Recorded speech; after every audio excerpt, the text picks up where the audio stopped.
Good morning. It is Thursday, December 3rd. I'm Catherine Ross, and I am joined by Jim Cramer. Jim, currently all three indices are up, and I'm wondering what kind of emails you're going to be sending to Jeff Marks and Zev Fema, who are both analysts with Action Alerts Plus, about the market today.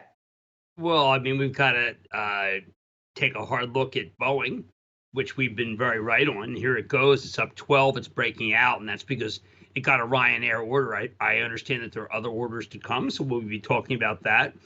I think that we have to spend some time once again talking about Salesforce. I think that deal is a good one. I think it's a good one because people did not look at how well Slack was doing.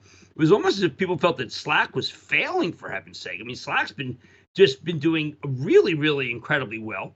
A couple stocks that we've been buying that people don't seem to like that I think they should be liking, which is one is Crown Castle, which is up nicely today. And you know what? I'm not abandoning. I don't know if we get a chance to talk about this one today together, but a lot of people feel like, well, when are you going to abandon Enlock? Okay, when are we going to just say let's just give up?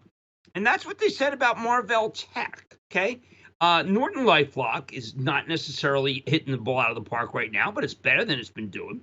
And I keep thinking about Marvell Technologies when it was at 18. Everyone said, when are you going to give up on Marvell? And when we do give up on things that we believe in, sometimes we give up too soon.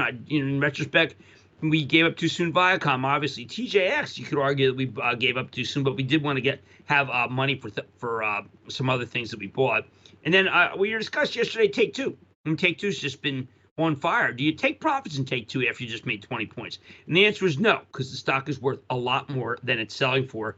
I did some work yesterday on UPS. A lot of people feel that maybe UPS was somehow shortchanging some of these customers. They had 98% on time for Cyber Monday. 98%. So I think that you just have to buy. You have to buy UPS here. Jim, one other big market mover this morning was definitely jobless claims, and they came in below expectation, well, higher than expectations, which was disappointing. So earlier this week, you told me that a good market can shake off discouraging news, while a great market can ignore it entirely. We did see a bit of reaction to the claims. So are jobs and the continuing jobless reports kind of a reality check for Wall Street in your eyes? Well, I think tomorrow we'll get the real number when we get the non-farm payroll. But I did a piece this morning for Real Money that talked about what's going to happen. We're going to have evictions. You can't evict anyone right now. When we get to evictions, what's going to happen is that there are a lot of people just going to sell the apartments that are right underneath the renters, and they almost have to. It's just kind of the property's worth more than the people. Other people are going to say, listen, if you don't come up with the rent, I'm going to just get rid of you, and it's going to be a very ugly time. There'll be a lot of people who I think are stretched to the limit, landlords who stretch the limit with the banks. I still don't trust the banks. I know that they're flying. I know that JP Morgan 121, we own that. We don't want to get rid of it because we're incredibly underweighted in the banks. But I just think that if you're going to own a bank, you got to own Goldman, because Goldman doesn't have that kind of eviction risk. Jim, last night on Mad Money, you noted that there will be new leaders when the return to normal finally takes place. And you specifically think that a boon in advertising is positive for a company like Alphabet. What kind of advice do you have for investors after they get their second dose of this vaccine? Well, look, I think that we're all going to travel, which is one of the reasons why we like Boeing so much. We don't own any of the airlines because it's bad enough of a burden to own Boeing if things go wrong, but I don't think they will. I know that the FDA, I think, is playing politics here. They should be giving us the vaccine right now. They have a big committee, but I just am not willing. I'm just not willing to think that that the UK may somehow be rogue. So I think travel matters. And just to go back to Alphabet, why I like Alphabet is how well did it do without the advertising from these guys? Can you imagine what it's going to do with? And Alphabet, we understand, really is the best place to get at your travel advertising, in the same way that Alphabet has become the de facto way to do your homework now that you're at home with these kids. So I just think that that's now the cheapest of FANG, and you really want to own it. Jim, so Dr. Paul Offit, who helped to create the rotavirus vaccine, actually kind of gave some clarity on why the FDA is taking their time with this. And he said that when Merck submitted their data, putting it paper on paper, it could have been as high as Sears Tower. So that could be one reason why the FDA is taking a little bit more time. But I think that you're right in saying that the UK is not going rogue. Perhaps they just have more time to review the data.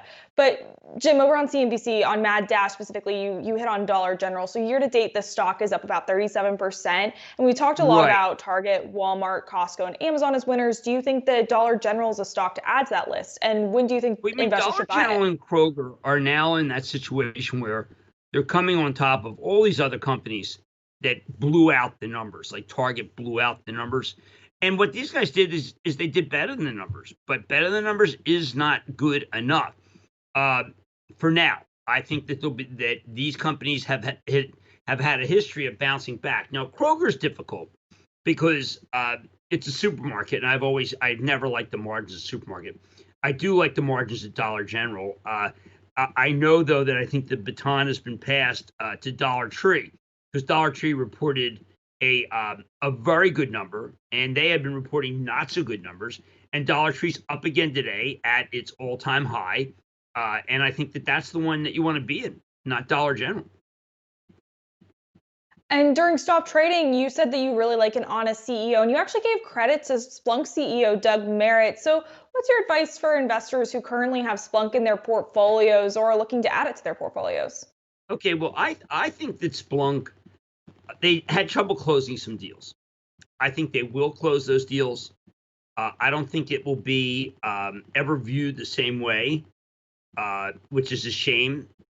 But they had, and the deals that they highlighted were with Herbalife and New Skin. There's some multi-level marketing companies. I tend not to like those. At the same time, when it's down 25%, you have to ask yourself, okay, well, what happens if they close those 7 deals? I mean, are you going to get right back in?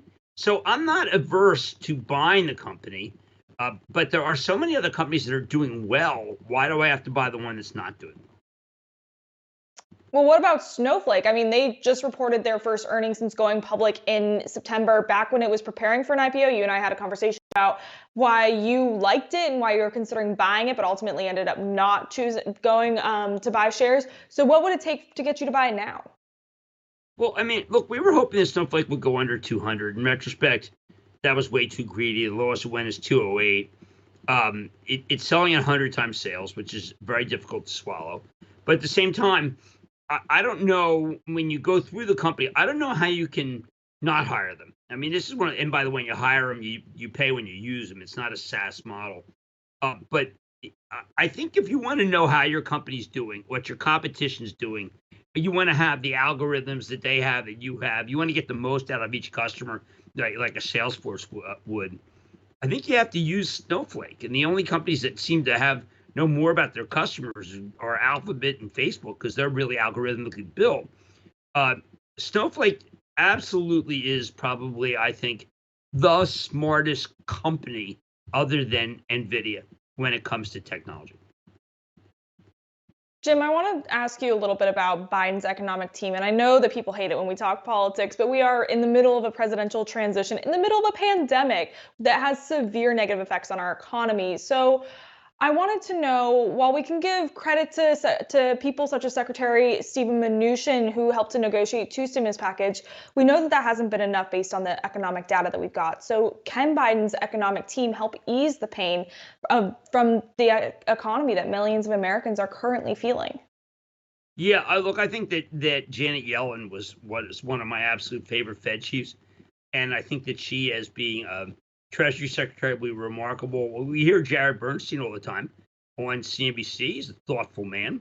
I like who I see, but I like Mnuchin. Mnuchin, I think, did a very, very good job. And politically, what constitutes a good job for me is that they can come up with compromise. And this era where compromise is bad is exactly contrary to the way that our country's worked. The only other time where compromise was bad was, of course, with the war between the states. And I think that you do not want to have a civil war on your hands. but that's kind of where Congress is going. And that period when President Buchanan was trying to figure out what the heck to do reminds me of what President Trump was doing. Though Buchanan was not a bomb thrower. Jim, before we move over to our Action Alerts Plus exclusive members show, there are 5 stocks I want to ask you about. And I kind of want to get your feelings on all of them. Starting with Boeing, what are your thoughts here? Look, I think that Boeing is going to have a series of orders. And let's remember, what could happen with Boeing is that if you're President Xi and you want to try to demonstrate that that Biden ought to drop the tariffs or stop the saber rattling or stop the sabers, you place an order with Boeing. It's 2 million people work for Boeing in one way or another. That's a lot of Americans, so I like Boeing very much. Zscaler? Zscaler, this is Jay Chaudhry. I mean, I like Palo Alto Networks. First is cybersecurity, but they had just a fantastic quarter this morning.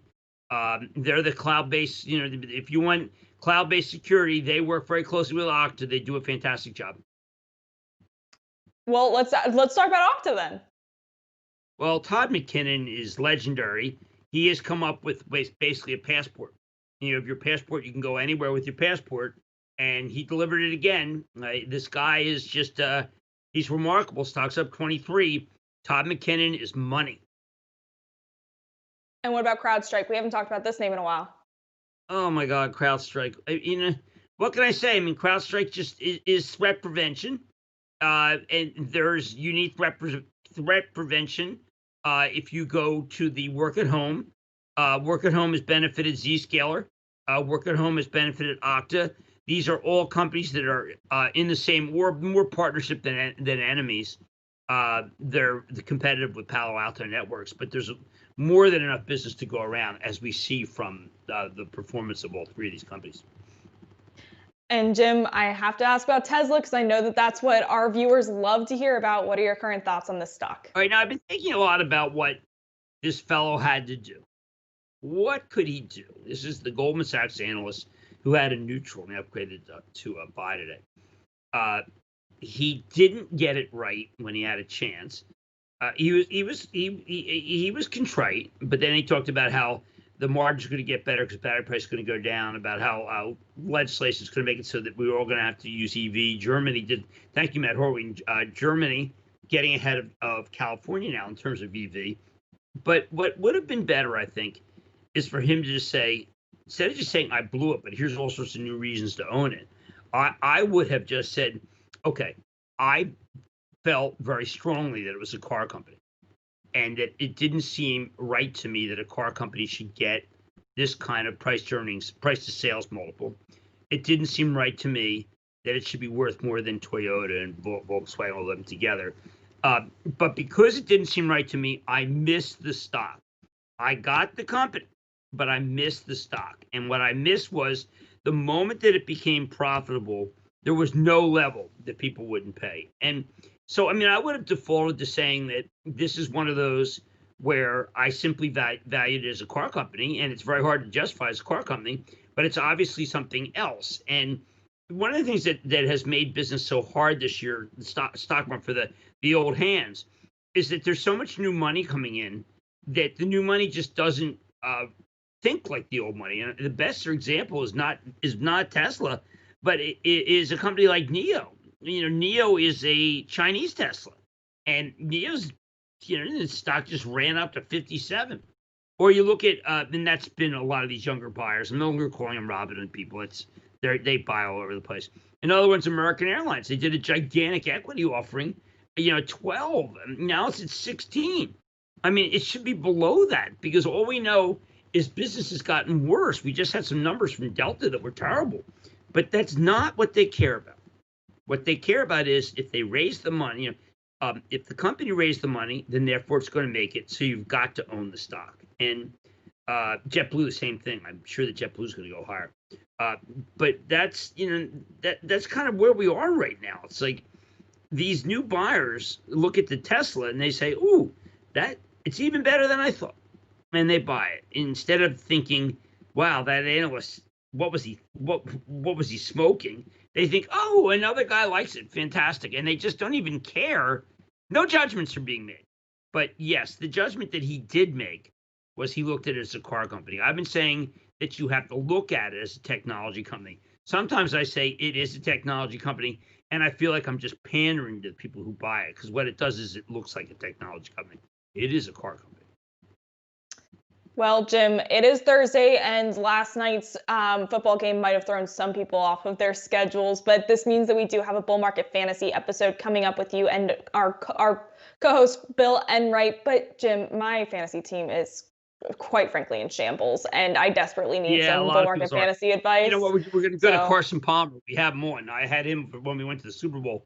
We're going to have him on the show. Maybe he can help us try to figure out what to do. I hope so, because I essentially don't have an RB1 at this point. And with that, Jim, it's a wrap for today. Well, Thank you my so much for joining RB1 us. is like everybody else's, is McCaffrey. And if you have Oh. McCaffrey, you're not going to make the playoffs. Period. End of story.